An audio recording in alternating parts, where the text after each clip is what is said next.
गधे की बारात, जिसके लेखक हैं हरिभाई वडगांवकर और इस नाटक के निर्देशक हैं विश्वदीपक त्रिखा। इस नाटक की अवधि है लगभग 1 घंटा 30 मिनट। दोस्तों, आप सभी से अनुरोध है कि अपने मोबाइल फोन के स्विच ऑफ कर दें या उसे साइलेंट मोड पर लगा दें, ताकि आपको और आपके साथ बैठे किसी भी दर्शक को नाटक देखने में असुविधा ना हो। आइए देखते हैं नाटक गधे की बारात।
बड़े जोर का सम्मान तो बने।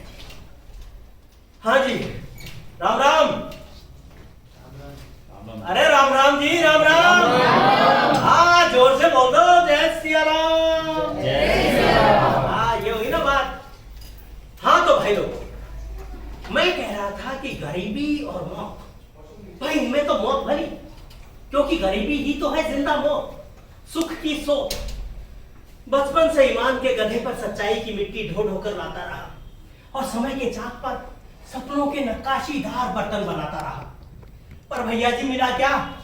2 जून की रोटी की खींचतान से ही इतनी फुर्सत ना मिली कि सावन की फुहार में कजरी की तान छेड़ सकूं या माँ की कनकनी में रजाई की गरमाई का सुख भोग सकूं।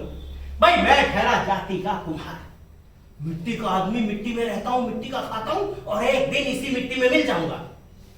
जिंदगी में रत्ती भर सुख नहीं होगा मैंने। और बीबी से कहता हूं कि खाना दे तो कहती है पहले गधे हाथ करना फिर खाना खा। मुझसे ज्यादा तो गधों का ख्याल रखती है वो। अरे बाप रे, आया था अपने गधों को ढूंढने और यहाँ लगा अपनी राम कहानी सुनाने। अरे पता नहीं कहाँ चले गए मेरे गधे। अरे ओ गधो, कहाँ चले गए? अरे ओ गधो, किसी का खेत वेच चल गए तो और स्यापा। अरे ओ गधो, पूरा नहीं, इसकी शक्ल तो मेरे गधे से मिलती है लेकिन है नहीं। अरे ओ गधो, ये रे, हमेशा यही मिलते हैं। आओ आओ आओ आओ आओ आओ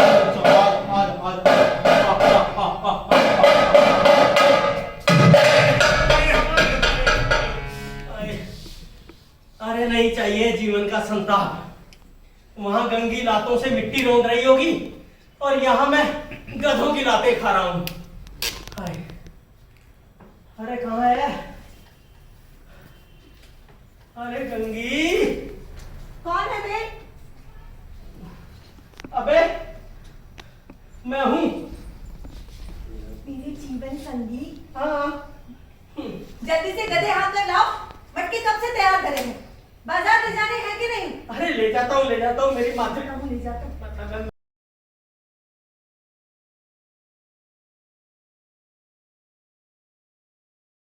हेलो,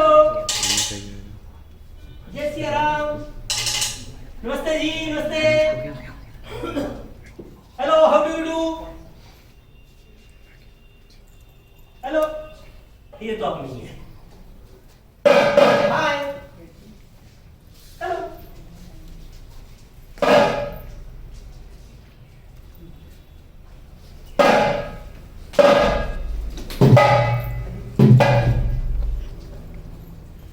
देवता की मिनिस्टर किसी आम आदमी से बात करने को तैयार नहीं। अगर कोई यहाँ कोई बिरला या फिल्म एक्टर आ जाता ना तो इनकी पूरी की पूरी रिसेप्शन कमेटी खड़ी हो जाती उसके स्वागत के लिए। अरे इनमें तो इतनी भी कटसी नहीं है कि एक आम आदमी एक प्लेनेट से दूसरे प्लेनेट पर बिना रॉकेट के आया है तो उसे एक कप चाय ना सही एक वही पूछ रहे थे। अभी देखो जट विद्या बरतता हूँ घड़ी आने वाली है। अरे आप निकल दो अंदर बैठे हो इंद्र जी। मूर्ख कहाँ जाकर बैठ गया इंद्र जी के सिंहासन पर? हाँ यही तो मैं कह रहा था कि अब इस पर आम आदमी के बैठने की बारी है। ये हिंदुस्तान का सिंहासन तो है नहीं जिस पर पीढ़ी दर पीढ़ी एक या खानदान का राज चलता रहेगा। मैं कहता हूँ उतर नीचे। बाबा तुम कहते हो तो उतर जाता हूँ पर ये है कौन? यही तो है 33 करोड़ देवी देवताओं के राजा इंद्र। ये यहाँ पे प्राइम मिनिस्टर है। और अरे रे आ जाओ प्रधान जी आ जाओ थोड़ी देर के लिए बैठ जाओ। पंजाब की गद्दी तो अपनी है आम आदमी की। गुरुदेव ये विचित्र प्राणी कौन है? यही है हमारा शिष्य आपका गुरु भाई। आपका शिष्य हमारा गुरु भाई? हो भाग्य। आओ भैया हमारे गले लग जाओ। राजा मैं ऐसे गंदे शौक नहीं पालता। गल्लू प्रभुत्व में स्वयं प्यार से गले लगाना चाहते हैं और तुम?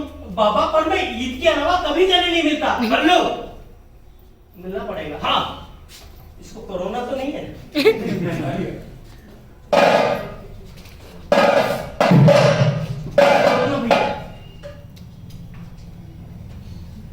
द्वारपाल अतिथियों के मनोरंजन हेतु रंभा को पेश किया जाए। बाबा बच्चा ये रंभा कौन है? अक्सर ये क्या करती है? देवी देवताओं का मनोरंजन कैसे कैसे? नृत्य करके। अरे वो अपनी कोठे वाली बाईची की तरह। अरे कोठे वाले के ये यहाँ की मशहूर नृत्यांगना है। ओहो वो अपनी माधुरी दीक्षित जैसी। मेरा पिया घरे आया।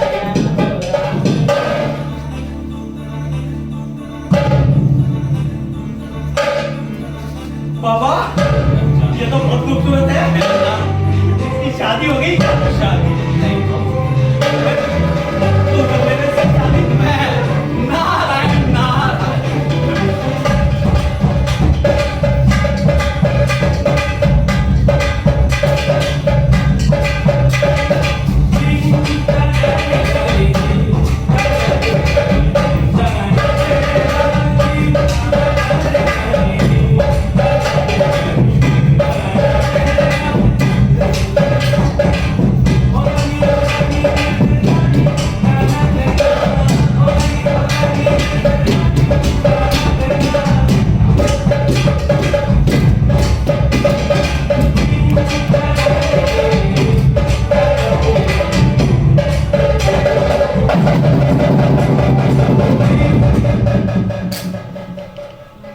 ये तूने क्या किया?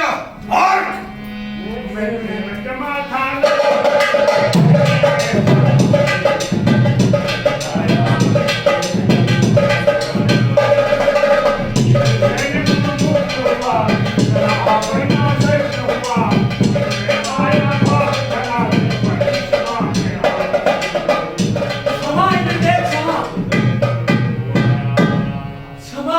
क्षमा।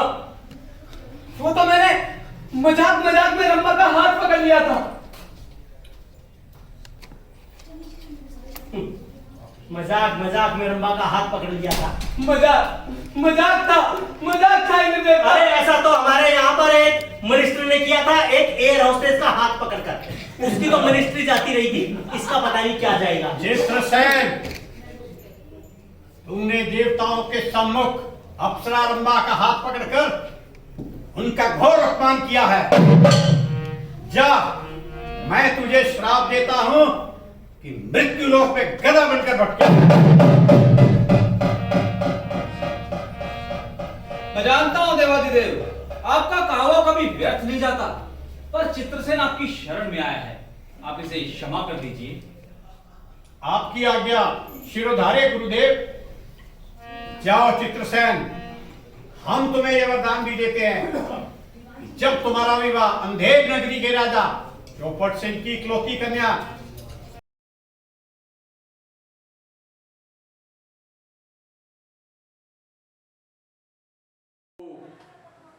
तूने राजकुमारी की शर्त सुनी? हाँ सुनी, राजा ने तो शर्त का बीड़ा भी रखवा दिया। तो इसी वक्त जा और बीड़ा उठा कर ले आ। लो, अब ये बात मैं कहता ना आप लोगों को, तो अब सब लोग मुझे गधा कहते। अब इसको क्या बोलूं? मुझे ये समझ नहीं आता, ये शादी के बाद मर्द इतने बेवकूफ क्यों हो जाते हैं? क्या मतलब? मतलब कि तुमने कभी किसी गधे को आदमी की आवाज में बोलते सुना है? अरे हाँ। ये कोई ऐसा वैसा नहीं, बड़ा चमत्कारी गधा लगता है। चमत्कारी या सरकारी? है, सरकारी कुत्ते तो बहुत सुने थे, गधे भी होते हैं क्या? अब होने लगे होंगे। अरे मूर्खो, निश्चिंत रहो, मैं शुद्ध भारतीय गधा हूँ। मैं राजकुमारी की शर्त पूरी करूंगा, उससे शादी करूंगा और तुम्हें माला माल कर दूंगा।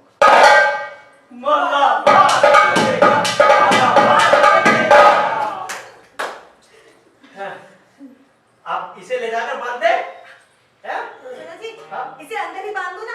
अरे सुना नहीं, ये शुद्ध भारतीय गधा है, अंदर जरूर लीड करेगा। इसे बारी बांधियो और मैं चला राजा राम से मिलने। हाँ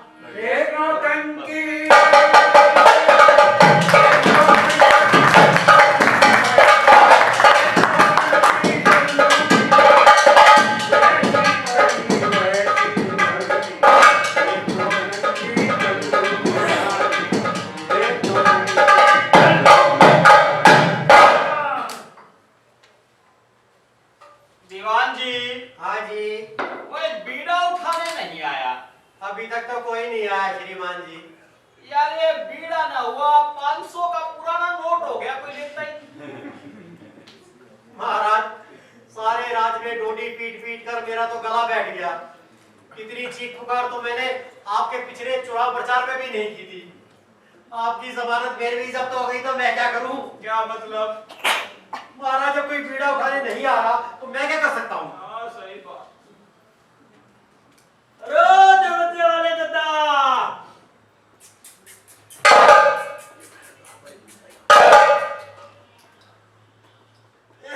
अबे ओए, ये तूने मुझे कुत्ता समझ रखा है क्या? अबे शक्ल से तो ऐसा ही लग रहा है कल्लू कुमार आया है।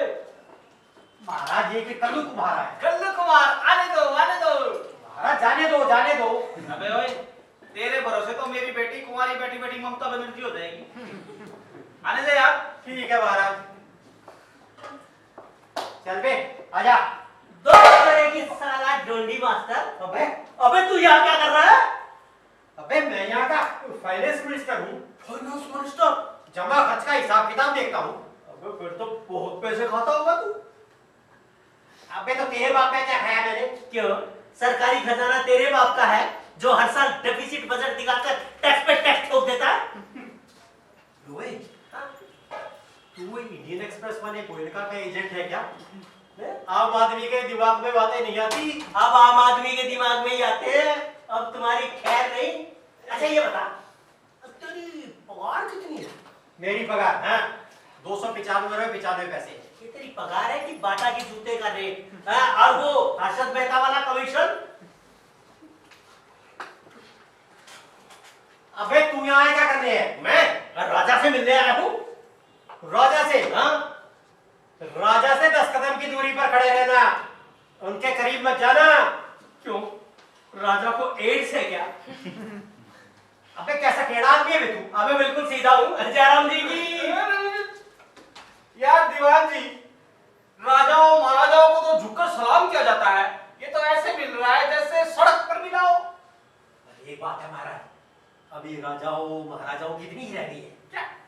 महाराज मेरा मतलब गांव का गंवार आदमी है, इलेक्शन भी नजदीक है, सिचुएशन संभालनी चाहिए। जय राम जी की गल्लू मियां। Hello, how do you do? क्या है यार ये?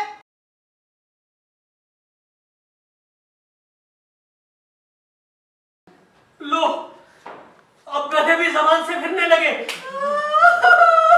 अब मैं जिंदा नहीं रह सकता। अरे राजा तो मुझे फांसी पे चढ़ा देगा। तुम्हें कुछ हो गया तो मेरा क्या होगा? दिन तो कट जाएगा मुझे रात को। अबे गंगी क्या बक रही है तू? अरे रात को छोटा घूम के ना, घर वाला तो चाहिए। और तेरा क्या है? पुल बना देना। तुम समझते क्यों नहीं। मुल्क की ड्योढ़ी से गरीबों की बस्ती तक महल बनाने की हर कोशिश शुरू से नाकाम होती आ रही है, क्योंकि मुल्क के ठेकेदार सीमेंट में रेत मिलाकर हर कोशिश को नाकामयाब कर देते हैं। तुम ही सोचो, ये काम किसी गधे के बस का है क्या? बिल्कुल नहीं है भैया। मैंने कब कहा किसी गधे के बस का? लेकिन अब मैं जिंदा नहीं रह सकता, मैं जिंदा नहीं रह सकता। अपना सर फोड़ अरे अपना सर फोड़ रहा हूँ। कुछ भी नहीं है, हवा है, यहाँ मारो चक्कर। अरे मुझे तो आ रही है चक्कर। पुल बना लेना मेरे बाप। बना लिया ना वक्त पे बाप? हाँ बना लिया भैया। जा बाहर जाके देख, मैंने पुल तैयार कर दिया।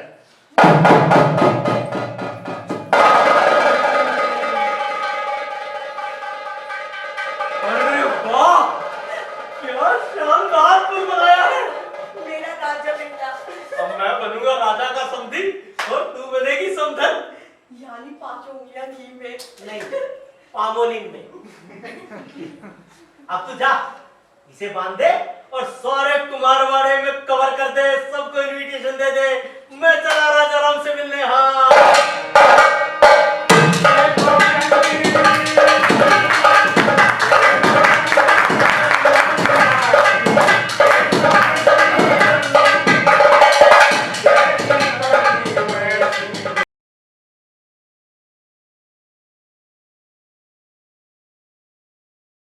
मिलनी। हाँ ये बात ठीक है भाई, ठीक है।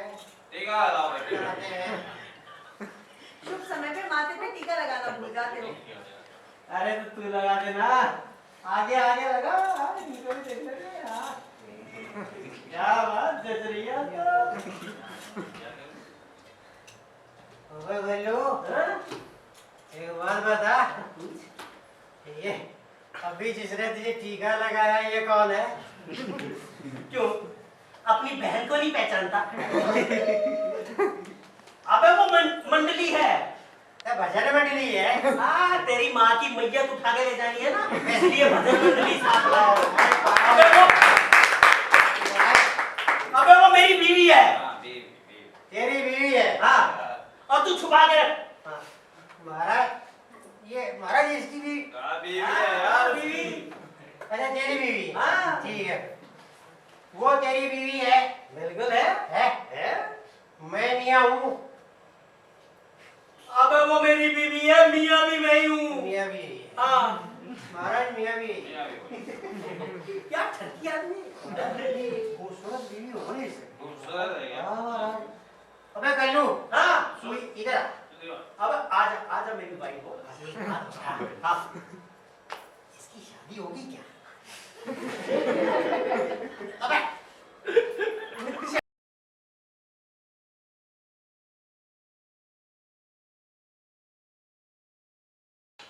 मैं राजा गंधर्व हूं। इंद्रदेव के श्राप की वजह से मुझे गधा बना दिया गया था, परंतु राजकुमारी चांदनी से विवाह होने के बाद मैं उनके श्राप से मुक्त हो चुका हूं। वाह वाह दीवान जी, खुशियां मनाइए। सारे राज्य में अक्टूबर के फेस्टिवल का ऐलान कीजिए। स्कूल कॉलेजों की 2-4 हफ्ते की और छुट्टी बढ़ा दीजिए। चलो बेटा चलो, रिसेप्शन हॉल में चलो और बड़े-बड़े डिग्निटरीज तुम्हारा इंतजार कर रहे हैं। अमिताभ बच्चन, शाहरुख खान, सलमान खान सबको बुला रखे हैं। हाँ, चलो चलो चल गंगी, तू भी चल। ये कौन है? अरे बेटा, तू मुझे नहीं पहचानता? अरे मैं तेरा बाप हूँ। ये तेरी माँ है। अरे भाई, कौन किसका बाप, कौन किसकी माँ? बेटा, तू हमें नहीं पहचानता? अरे मैंने तुझे पाला पोसा, हरा भरा घास खिलाया। क्या मुझे घास खिलाया? शाबाश बेटा। अरे शाबाश बावन। महाराज ये तो वाकई राजा का जवाई होने के लायक है। महाराज दूल्हे राजा कहते हैं ना, तो निकालिए इन्हें बाहर। ये फटे चिथड़े लोग यहाँ रहे ना तो राजपाट हथिया लेंगे। वो कहते हैं ना महाराज कि चींटी को गुड़ के पास और गरीबों को राजपाट के पास बिल्कुल नहीं आने देना चाहिए। पर दीवान जी जो गुड़ से मरे उसे विष किस लिए? सिपाही पकड़ो! महाराज ये हमेशा मुझे कहते थे कि एक दिन ये गधा हमें जरूर फंसवाएगा। मुझे माफ कर दीजिए, मैंने आपकी बात नहीं मानी। सिपाही पकड़ो! है ये महाराज।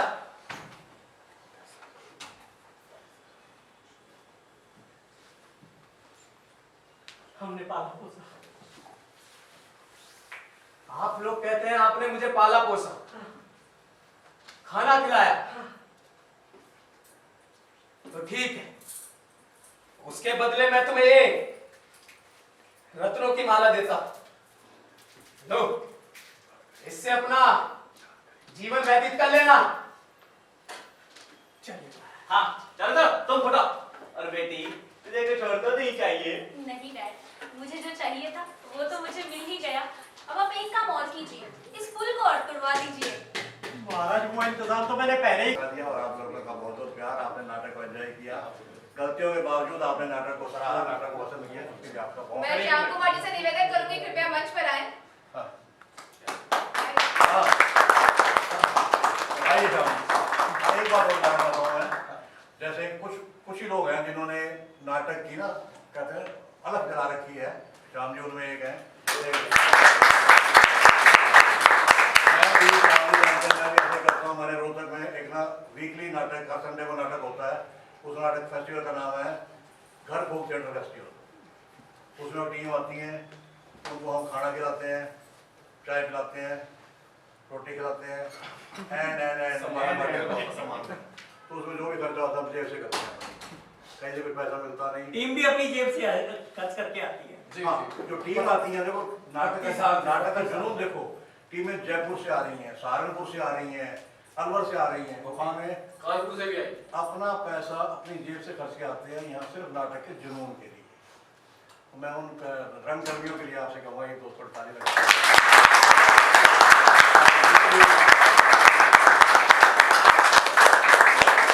नाम भी उन्हीं रंगकर्मियों में है जो घर फूक थिएटर वाले उन्होंने नाम नहीं दिया, नाम नहीं दिया।